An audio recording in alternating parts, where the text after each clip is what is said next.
ఎందుకు వచ్చాడు? ఆయన ఎందుకు వచ్చాడు? ఎందుకు వచ్చాడు? తండ్రిని బయలుపరచడానికి, తండ్రిని బయలుపరచడానికి వచ్చాడు ఆయన. తండ్రిని, యోహాను సువార్త 1:18, రక్షించడానికి వచ్చాడు, శిక్ష విధించడానికి వస్తాడు.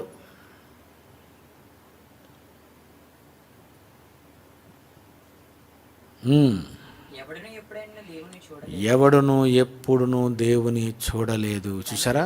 ఎవడును ఎప్పుడును ఆదాము చూడలేదు, హవ్వ చూడలేదు, కయ్యని చూడలేదు, హేబెలు చూడలేదు, హానోకు చూడలేదు, అబ్రహాము చూడలేదు, ఇస్సాకు చూడలేదు, యాకోబు చూడలేదు.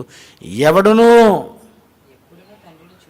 ఎవడును ఎవడును ఎప్పుడును, యేసుప్రభువు వారు అంటున్నారు, ఎవడును ఎప్పుడును తండ్రిని చూడలేదు.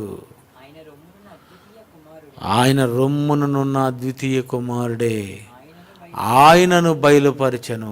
ఎవడును ఎప్పుడును చూడలేదు.